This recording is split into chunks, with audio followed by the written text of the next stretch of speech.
Hello আমার প্রিয় পরিবারের মিষ্টি বন্ধুরা, সবাই কেমন আছো? আশা করছি সবাই খুব ভালো আছো। আমি আমার ফ্যামিলির সবাই খুব ভালো আছি। আমার নতুন একটা ভিডিওতে নতুন করে সবাইকে জানাচ্ছি আরও একবার ওয়েলকাম। আমি পাপিয়া চলে আসলাম তোমাদের সামনে সকাল সকাল একটা সুন্দর ব্লগ ভিডিও নিয়ে। দেখতে পাচ্ছ বন্ধুরা, সকালবেলা মুখ টুক ধুয়ে চলে এসেছি একদম ঘরে ফ্রেশ হয়ে। এবার দিদি ঘুমাচ্ছে।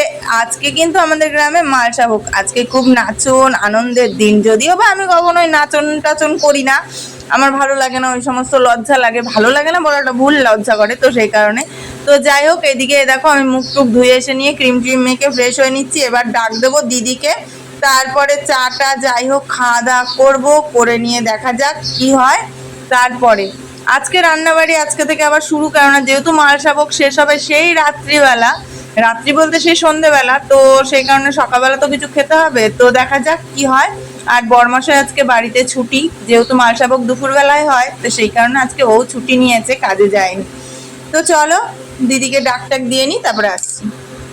চলে আসলাম বন্ধুরা, কাজ বাজ সমস্ত কিছু কমপ্লিট করে। তো এই দেখো এখানে বসে পড়েছি সকালের চা বিস্কুট নিয়ে। এই যে এখানে মেয়ের দুধ, এই যে বাটি করে মেয়ের দুধ, আমাদের চা, এটা দিয়ে দিচ্ছে আমার চা, শুধু সেখানে খাচ্ছে একা একা। কাজ বাজ সমস্ত কিছু কমপ্লিট হয়ে গেছে, কিন্তু মানে কি বলবো, কালকে যেহেতু রাত্রি 2:30-3টে অবধি জাগনা ছিলাম, তো শরীরের মধ্যে মনে হচ্ছে যেন একটা মানে এই ঘাড়ের এখানে মানে গরম একটা ধোয়া উঠছে, কেন কি জানি না, শরীর গরম দিয়ে কি কিসের জন্যে। তো যাই হোক বন্ধুরা, এটা খেয়ে দিয়ে নিয়ে সকালবেলা কি খাওয়া দাওয়া হবে, ফেনা ভাত কি এক তরকারি ভাত জানি না, বরমশাই বাইরে বসে বসে চা খাচ্ছে, চাটা আগে খেয়ে নিই, তারপরে খাওয়া দাওয়ার কথা ভাববো। আর কাজকর্ম তো সব কিছু কমপ্লিট হয়ে গেছে। মুখ ধুয়ে আসলাম, মুখ টুক ধুয়ে এসে নিয়ে একদম চা নিয়ে বসে বসে। সকালবেলা ঘুমটা আজকে এরকম করে চোখটা খুলেছি, খুলে না নিয়েই, আর এদিকে আমার মেয়ের অবস্থা দেখো, এই যে ওর বায়না, ও আচ্ছা, ও বলছে ওকে দেখাবো না, ও এখন একটুখানি রেগে গেছে, তো সেই কারণে। তো যাই হোক, সকালবেলা ঘুম থেকে উঠে চোখটা এরকম খুলে না নিয়ে আগে কাজগুলো সব ঝামাঝাম কমপ্লিট করলাম বন্ধুরা। করে নিয়ে মাথাটা আমার একেবারে মনে হচ্ছিল কি মানে কি বলবো, সে তেল দিই না চুল, আমি তো চুলে তেল দেওয়া অভ্যাস, আমি তো ঘষা মাথায় থাকতে পারি না। হ্যাঁ, ওই জন্য সকালবেলা উঠে তেল জল দিলাম মাথায়, দিয়ে নিয়ে তারপরে এখন একটু শান্তি লাগছে। এই যে আমি মানে একবেলা আমি শ্যাম্পু দিলে থাকতে পারি না, আমার খুব কষ্ট হয়। চলো বন্ধুরা, চা বিস্কুটটা খেয়ে নিই, খেয়ে নিয়ে তারপরে আসি, দেখি কি করা যায়। তারপরে এই দেখো নগর কীর্তনে চলে এসেছে, এই দেখো রাধা আর কৃষ্ণ সেজেছে আর কি। তো এই যে এবার নগর কীর্তনে এবার এদেরকে জল মিষ্টি খাওয়ানো হবে। আমি একটু খাওয়াতে পারবো না অসুবিধার কারণে, এটা খাবে বদ্দি ভাই। তো চলো বদ্দি ভাই, এ দেখো এখানে নগর কীর্তনে জল মিষ্টি খাওয়ানো হয়ে গেছে, এবার ওরা চলেও যাচ্ছে।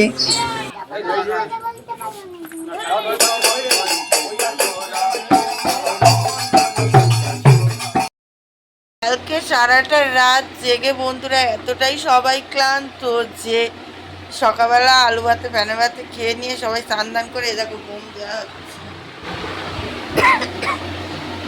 মালসা ভোগ শুরু হয়ে গেছে, এবার যাবো মালসা ভোগ দেখতে। চলো ঝটপট করে রেডি হই। মেয়ে তো ঘুমিয়ে রয়েছে, ডাকছি যাবে না, এই যাবি না, রেডি হ। চলো বন্ধুরা রেডি হয়ে নিয়ে তারপরে আসছি। তো চলে এসেছি বন্ধুরা এই যে মালসা ভোগে। এই দেখো এখানে কিন্তু গ্রামের সবাই খুব জমিয়ে মজা করে, আনন্দ করে, নাচ, খুব হই হুল্লোড়, খুব আনন্দ হয়। কেননা যেহেতু আমাদের গ্রামে এই একটাই অনুষ্ঠান মানে খুব ধুমধাম করে হয়, তাই গ্রামের সবাই চেষ্টা করি সবাই মিলে খুব আনন্দ করার।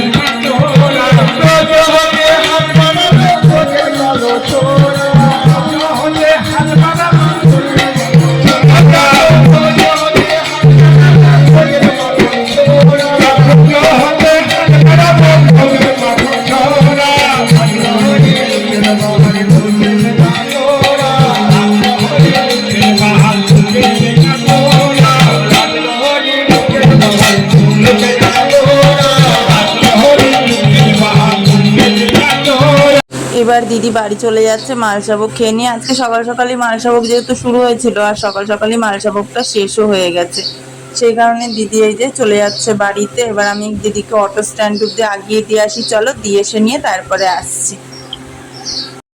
দিদি চলে গেল বাড়িতে বন্ধুরা, দিদিকে বাড়িতে দিয়ে আসলাম, আর এদিকে আমি চলে আসলাম বাড়ি। দিদিকে দিয়ে চলে এসেছি, দিদি চলে গেল। দিদি নীলের আগে আবার সংযম টঞ্জম করে, তো সংযম, তো ওই কারণে দিদি আরও চলে গেল। আর না ওকে বলেছিলাম থাকার কথা, দিদি বলছে না আমি সংযম করবো, তারপর ঠাকুর মাথায় জল দেবো, বলছে আমাদের এখানেও দেওয়া যাবে, তো সেটা হবে না। তো ও বলছে যে না বাড়িতে যাই, বাবারও যেহেতু ওরকম পিসি বারবার ফোন করছে, তো ওর জন্য আরও দিদি চলে গেল তাড়াতাড়ি করে। থাকার ইচ্ছা থাকলেও থাকতে পারবে না, কেননা বাবা যেহেতু ওরকম অবস্থায়, ওনাকে তার বেশি দিন তো আর একা একা রাখা যাবে না, তো সেই কারণে। আর এখানে আমার মেয়ে একেবারে ঘুমিয়েই রয়েছে, ঘুমিয়ে পড়েছে, এসে ঘুমাচ্ছে, ঘুমাক।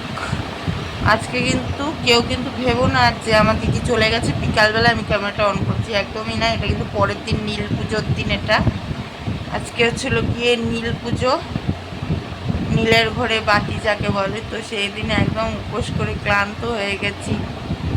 তো যাই হোক, আজকে এক তরকারি ভাত রান্না করেছি, সকাল থেকে আজকে ক্যামেরাটা অন করতে পারিনি বন্ধুরা, আজকে কেননা মানে কি বলবো, শরীরটা ক্লান্তও বলতে পারো, ভালো লাগছিল না, কোনো কিছু এনার্জি লাগছে না, কোনো কিছুই যেন মানে একটা এনার্জি দিয়ে যে করবো সেই কাজটা ইচ্ছা করছে না।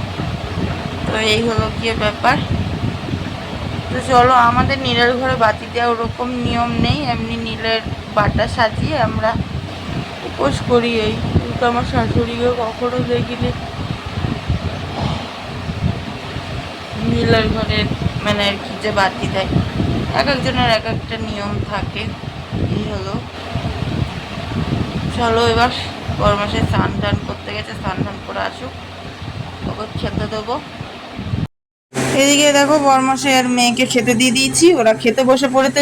চলো বন্ধুরা, আজকে আমি ভিডিওটা এখানেই শেষ করছি। জানি ভিডিওটা খুব ছোট হয়েছে, পরের দিন থেকে আবার ঠিকঠাক করে দেওয়ার চেষ্টা করবো। আজকে মতো টাটা।